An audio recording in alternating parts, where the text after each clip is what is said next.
তো ফাইনালি আমার যে মোটো ব্লগিং সেট আপ আছে, যেটা অবভিয়াসলি ফর বিগিনার্স, সেটা কমপ্লিট হয়েছে। তো তার কিছু আইডিয়াস আমি শেয়ার করব।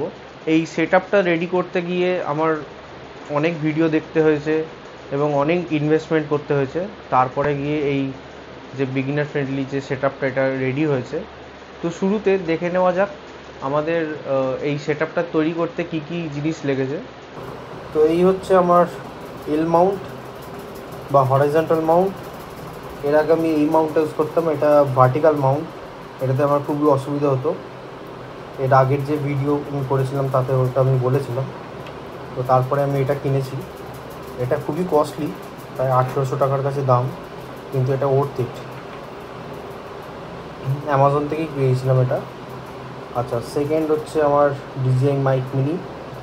এছাড়া একটা মায়ানোর হেডফোন আছে, এটা অ্যামাজন থেকে কিনেছি, ওই 400 টাকা মতো দাম। এটা খুবই ভালো মাইক। আর এইটা হচ্ছে রোডের TRRS টু TRS অ্যাডাপ্টার। আমি রোডের ইউজ করছি কারণ রোড যেহেতু সাউন্ডের জন্যই ওয়েল নোন, সেই জন্যই আমি ইউজ করছি। আর এটার যে ওয়্যারটা আছে এটা খুবই সরু, ওই জন্য আমাকে এই রবার স্প্রিংগুলো দিয়ে আটকে রাখতে হয়েছে যাতে কোনোভাবে ড্যামেজ না হয়ে যায়, কিন্তু বেন্ড হতে কোনো অসুবিধা হয় না। এটা একটা গেল। আর এইটা আমি একটা কিনেছি এখন, যেটা এটা একটু দূর থেকে দেখাই, এটা অনেকটাই বড়। এটা 10 ফুট লম্বা হয়, হাইয়েস্ট 10 ফুট অব্দি হতে পারে। তো এটা আমাকে ওই ফেক ড্রোন শট যেটা হয় ওটা ক্যাপচার করতে খুব সাহায্য করে।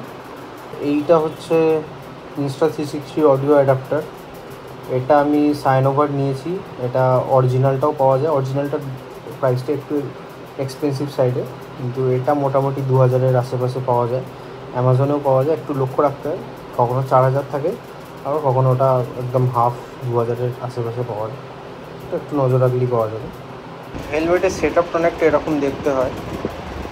এই হচ্ছে আমার এল মাউন্টটা, এটা Insta360, এখানে অ্যাডাপ্টার।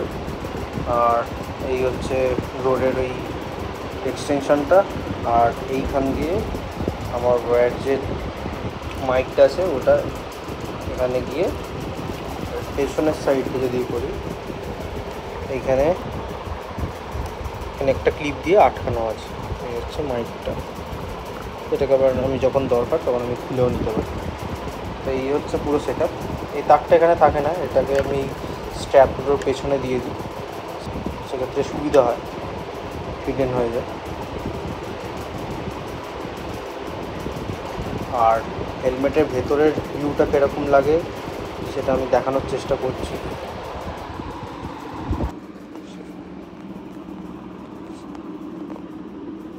তো এবার আসি কয়েকটা কি পয়েন্টসে।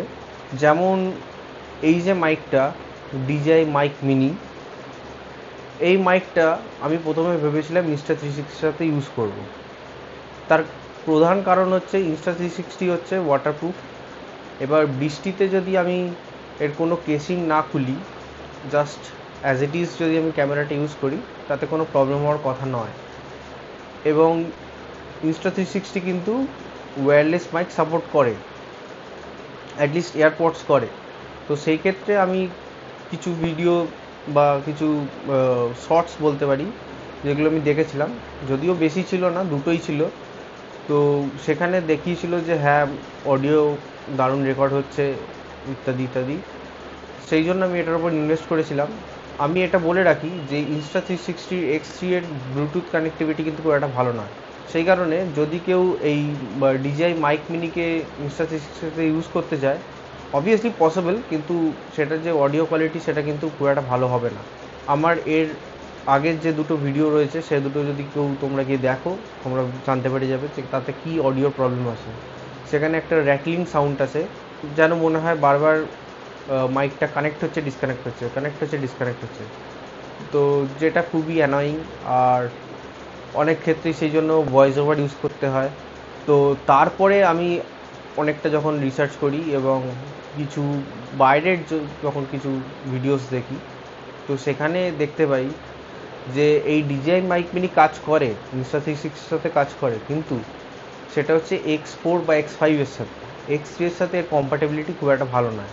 ইনফ্যাক্ট Insta360 যে এয়ার মডেলটা আছে সেটার সাথেও এর কম্প্যাটেবিলিটি খুব একটা ম্যাচ করে না। তো আমি রিকমেন্ড করবো যদি কেউ Insta360 X3 নিচ্ছ তো don't go for any of the wireless mic.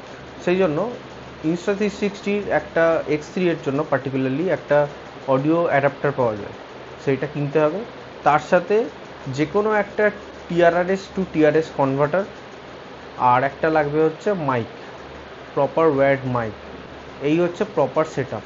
এবার আমি যদি বলি যে ওয়্যারলেস মাইক ইউজ করা যায়, তোমরা বলতেই পারো যে ওয়্যারলেস মাইক এই DJI মাইক মিনি আর একটা ভার্সন হয় যেখানে মাইক মিনির একটা RX আর একটা TX থাকে, সেটা ইউজ করা যায়, কিন্তু সেটা আমার মনে হয় না সেটার কোনো অ্যাডেড বেনিফিট দেবে।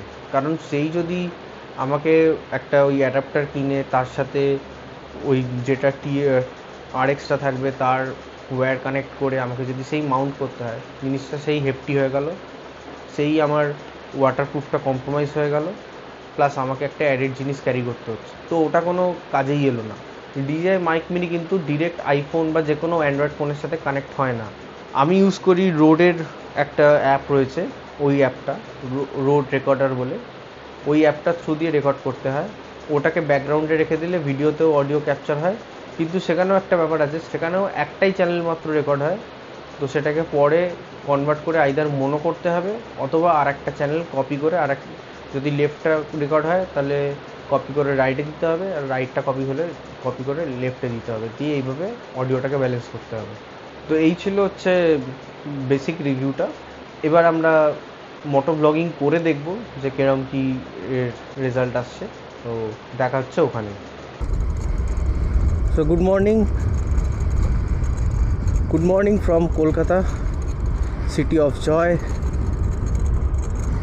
এই রাইডটা হচ্ছে একটা TPR, যেটা আমি নাম দিয়েছি TPR, মানে টেস্ট পারপাস রাইড। তো এই TPR-এ আমরা টেস্ট করব আমাদের নতুন Insta360-র যে অডিও সেট আপটা আছে সেটা। বেসিক্যালি আজকে ওয়েদারটা একটু খারাপ হয়ে গেছে, জানি না সামনে বৃষ্টি পাবো কি না। বৃষ্টি পেলে তো আর টেস্টিংটা হবে না, তাও দেখা যাক, যতটা পারা যায় করব। লাস্ট দুদিন ভালোই ওয়েদারটা ছিল, তাই ভেবেছিলাম আজকে TPR-টা করে নেব, কিন্তু ভাগ্যটা সাথ দেয়নি কোনো কারণে। তো যাই হোক, আর এই সকালবেলা সচরাচর বেরোনো হয় না, কারণ আমার লেট নাইট অবধি কাজ করতে হয়, তো সকালে ওটা হয় না। সকালের পরিবেশটা কিন্তু আলাদাই হয়, আর যেহেতু আজকে রোদ্দুরটা অতটা নেই, একটু মেঘলা ওয়েদার, দারুণ লাগছে।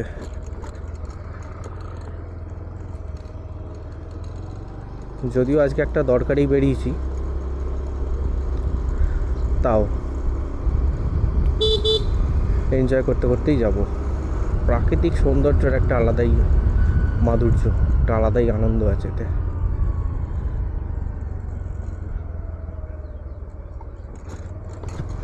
যেটা পয়সা দিয়ে কেনা যায় না। তো এখন আছি আমরা নিউ টাউন অ্যাকশন এরিয়া 2-তে। ওখানকার রাস্তাঘাট দারুণ, আগেও বলেছি অনেক ভিডিওতেই। দুপাশে এরকম সারি সারি গাছ, একটা আলাদাই ফিল দেয়।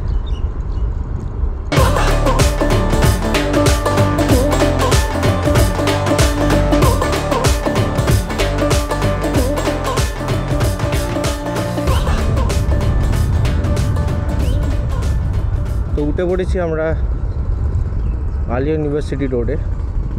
আগে আমাকে এই রাস্তায় ডেলি যেতে হতো, কারণ আমার অফিস ছিল ইকো স্পেসে। তো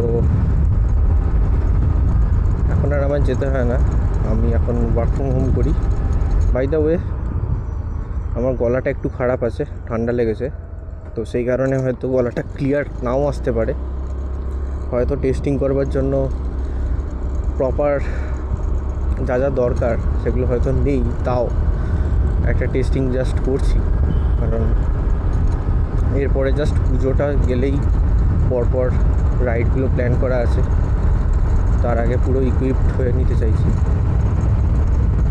এখানে একটু স্পিডটা বাড়াই, যাতে 60-এ গেলে কীরকম লাগে দেখে নিই।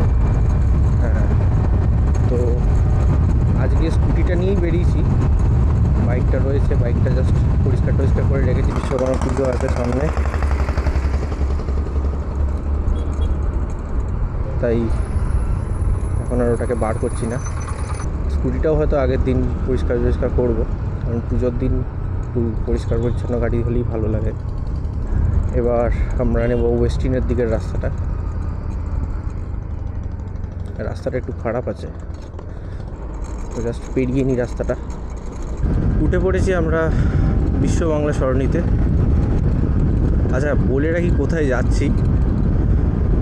যাচ্ছি সেই একই চায়না টাউনে। যা কিছু টেস্টিং করার, সকালবেলা যদি টেস্টিং করতে হয় আমরা ওখানটাকেই প্রেফার করি। কাছেপিঠের মধ্যে যাওয়ার জন্য জায়গা বলতে গেলে ওটাই একটা ভালো লাগার জায়গা, তাই ওখানেই যাই।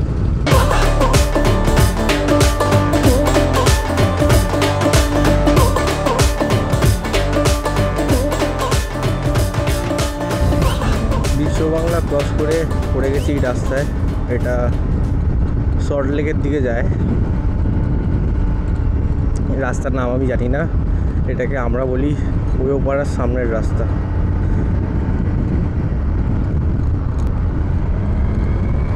তো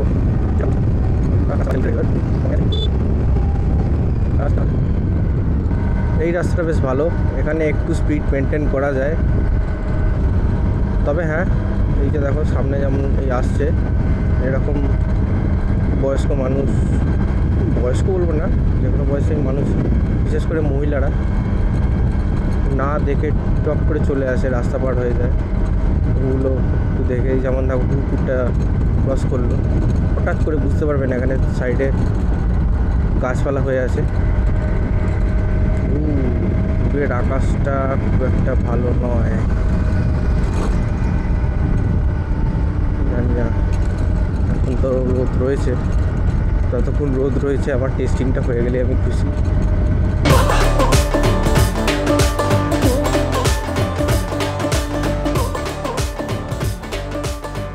এখন 2 মাস একটু রাইড কম হবে, যা বুঝতে পারছি।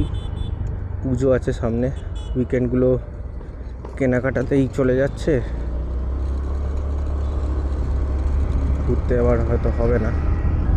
আর দুর্গা পুজোয় আমি কোথাও যেতে পছন্দই করি না। আই গেস যারা ঠাকুর দেখতে পছন্দ করে কেউই সেটা পছন্দ করবে না। তো আমাদের পাড়াতে কালী পুজো হয় ধুমধাম করে, আমি থাকবো ওখানে, ওই সময় কোথাও যাওয়া হবে না। এরপর হয়তো যা রাইড সব নভেম্বরে। তো এখন রয়েছে সেক্টর 5-এর ওয়াটার সাইডে। এখানে পরপর সব অফিস, কলেজ, বিভিন্ন ইনস্টিটিউটগুলো রয়েছে।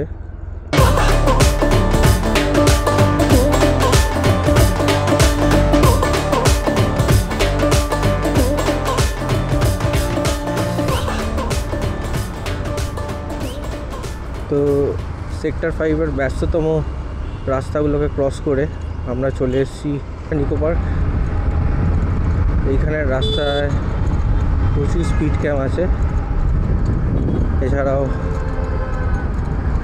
এখানে আরও অনেক রকমের চেকিংই হয়।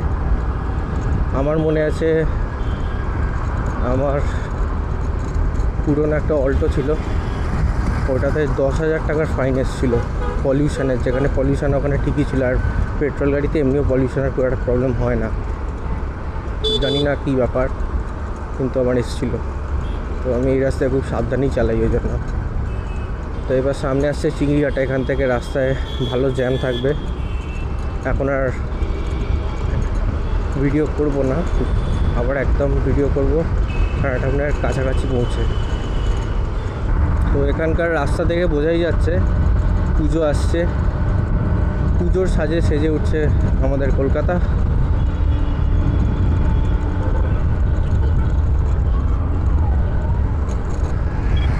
এবার আমরা ডিসাইড করব কোনটায় যাব। দেখা যাক কোন দোকানটায় আজকে যাই। তো ফাইনালি ডিসাইড হলো আমরা যাব লি ইটিং হাউস। এই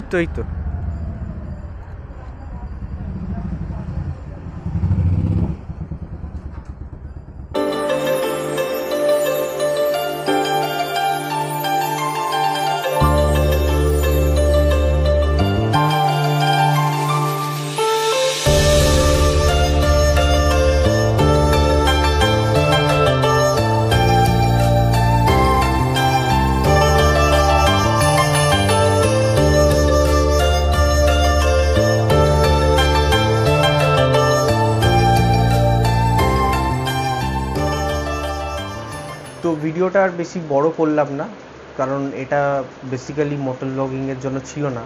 যেটুকু একটা স্টোরি বলতে গেলে লাগে সেইটুকুই ওখানে ছিল। তো আমাদের তো রেকর্ডিং হয়ে গেছে, আমি ক্লিপগুলো টেস্টও করে নিয়েছি। দারুণ অডিও এসছে, যেরকম আমি চেয়েছিলাম, একদম ক্লিয়ার টোন এসছে। পোস্ট প্রোডাকশানে আমাকে আর কোনো ডাবিংয়ের কোনো দরকারই আশা করি পড়বে না কখনোই। এই ছিল আমার রিভিউ, আশা করি তোমাদের এতে হেল্প হলো। আর যদি অন্য কোনো কোয়েশ্চেন থাকে বা সাজেশানস থাকে আমার জন্য, ওগুলো কমেন্টে লিখতে পারো। এই ছিল আজকের মতো, দেখা হবে অন্য কোনো ভিডিওতে। বাই।